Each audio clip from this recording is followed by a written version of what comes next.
Today on Rappler, police arrest suspects in the death of 7-year-old Stephanie Nicole Ellya.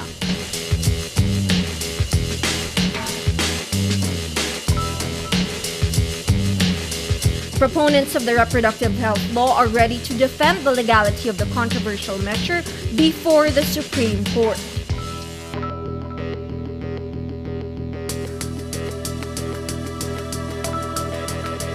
Why should Catholic culture and norms prevail over 100 million Filipinos? Number one answer is this is not a Catholic issue. It so happens that the church is the most vocal about it. It's the most vocal. So it is now perceived as a purely Catholic voice. It is not. And CBCP Legal Counsel Jo Imbong says opposition to the RH law is not just a Catholic issue.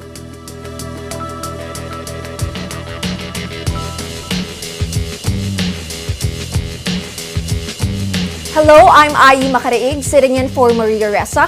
Welcome to Rappler, your social news network. Authorities arrest 4 suspects in the death of 7-year-old Stephanie Nicole Ellya. Arrested is Juan Agos, a former soldier and a resident of Barangay Malaria, Tala, Caloocan City, the same barangay where Nicole is hit by a stray bullet on December 31st. 3 other suspects are arrested with Agos. Agos reportedly owns a gun and admits firing it on New Year's Eve. But authorities say they still need to determine if the bullet that hit Nicole came from the suspect's gun. On Wednesday, Nicole dies from severe head injuries. There is an outpouring of public sympathy for her family. Police say the shooter probably fired the gun from 50 meters away based on the autopsy report. Malacanang and Albay Representative Edcel Lagman say they are ready to defend the reproductive health law before the Supreme Court a day after the petition is filed challenging its constitutionality.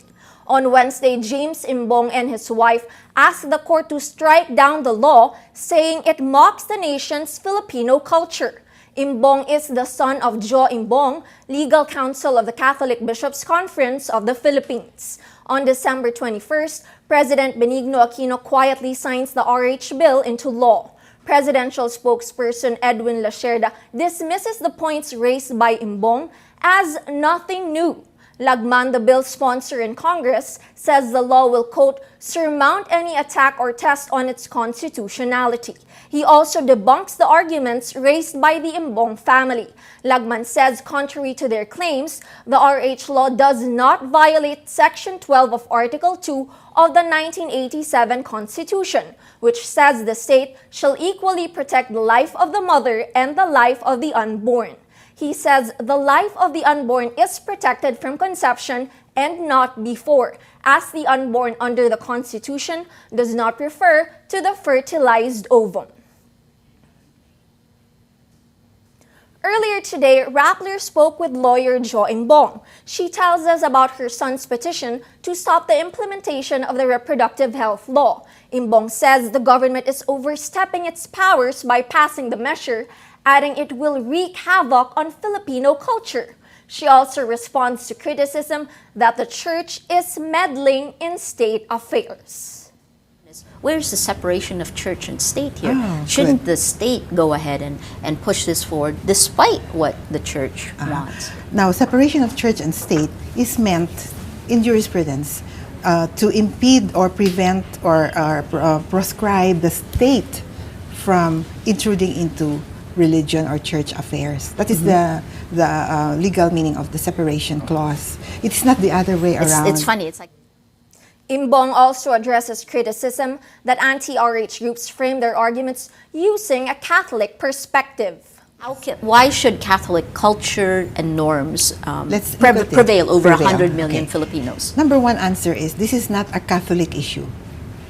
The pillars of arguments that we are bringing forth applies to any person, Catholic or not. Why?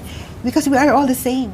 But these particular views, though, stem from a conservative Catholic perspective. It so happens that the church is the most vocal about it. It's the most vocal. So it is now perceived as a purely Catholic voice. It is not.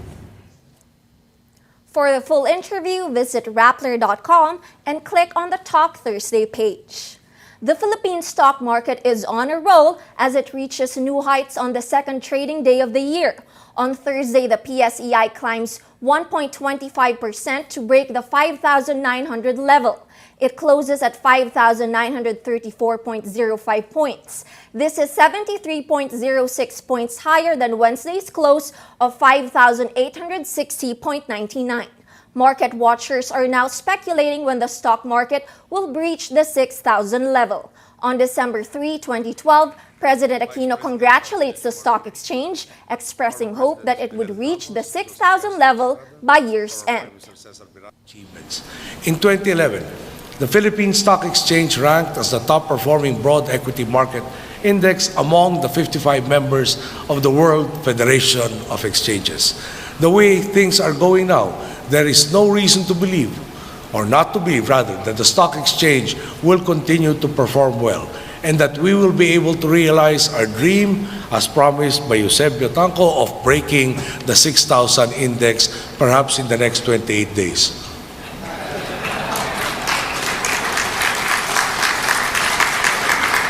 It goes without saying that if it comes earlier, I will be more thankful. Proceed. Though the president's prediction did not come true, many are still optimistic that the Philippine economy will continue to outperform its ASEAN neighbors. Analysts credit this to a healthier fiscal position due to new revenue-raising measures, high foreign currency reserves, and sound monetary policies. Businessman Roberto Onpin resigns from the board of the Philippine Bank of Communications or PBCOM after the Bangko Sentral ng Pilipinas defers his confirmation as director of the commercial bank. In a December 28 letter to the BSP's monetary board, Onpin says he resigned because he did not want the bank's operations undermined. He says his confirmation as PBCOM director was deferred because of his alleged involvement in a criminal complaint filed with the Ombudsman. He further criticizes the board for acting on allegations of irregularity in his dealings in another bank, despite the absence of a filed court case. Onpin took out an alleged 660 million peso behest loan from the Development Bank of the Philippines in 2009.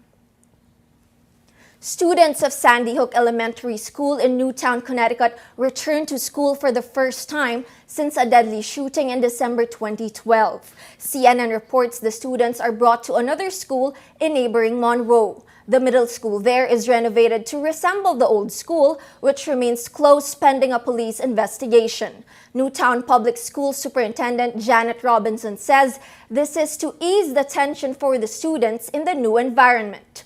On December 14, a gunman enters the Sandy Hook school and shoots indiscriminately, killing 26 children and adults. The school shooting shocks the world and leads to increased calls for tighter gun control in the U.S. Let's now look at Raplers Wrap for today, a list of the 10 most important events around the world you shouldn't miss. At number 2, U.S. stock markets rally over a congressional budget deal that steers the economy away from a fiscal cliff.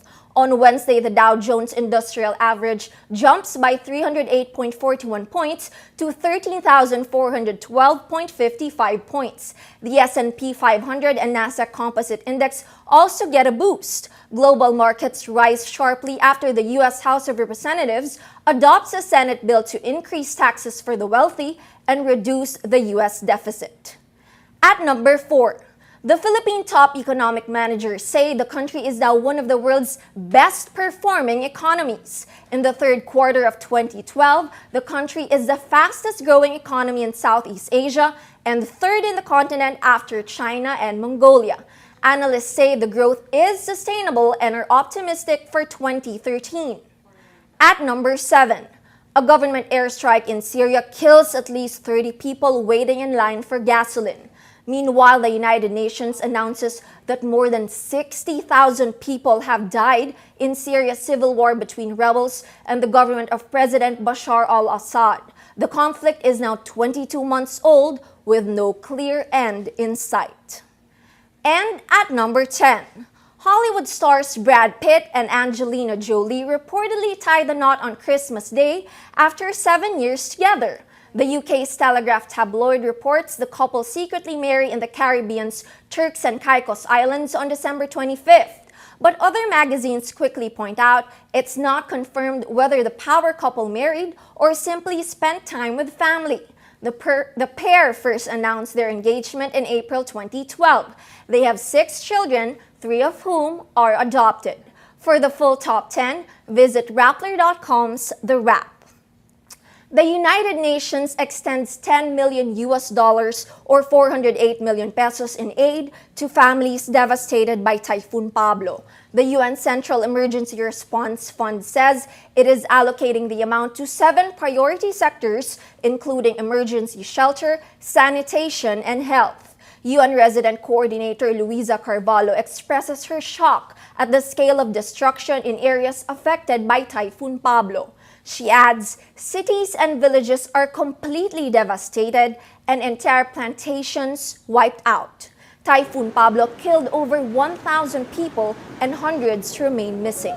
It destroyed more than 200,000 houses and displaced over 970,000 people. The effort to help rebuild the lives of the victims continues. Visit Rappler.com to find out how you can help through your mobile phone. Every story on Rappler has a mood meter which gives you 8 emotions to choose from. Click on how you feel and your vote comes down to the mood navigator in the middle of the front page, which crowdsources the mood of the day. It also gives you the top 10 stories that got the most clicks. For today, we see that the story that got the most votes, High Court asked to strike down RH law, 64% annoyed. 23% angry, 7% amused. We saw this in the interesting Talk Thursday we've had earlier with Attorney Jo Imbong. A similar story, SC receives first petition versus RH law, has 57% of readers feeling angry, 19% happy, 11% annoyed. A story from today, from the business section, Onpin decries BSP's unfair treatment, has 69% people feeling happy, 24% inspired. This adds to the happy stories from the past days. Syntax law takes effect, 83% happy, 2012 a banner year for Aquino's Congress, 73% happy. All contributing to the mood of the day. Today, most people are happy. That's Rappler's Newscast for today, Thursday, January 3, 2013. Visit Rappler.com and watch your newscast Monday to Friday. Tell us how you feel on our mood meter and help us crowdsource the mood of the day. I'm Ayi Makaraig, and as we say at Rappler, tomorrow begins today.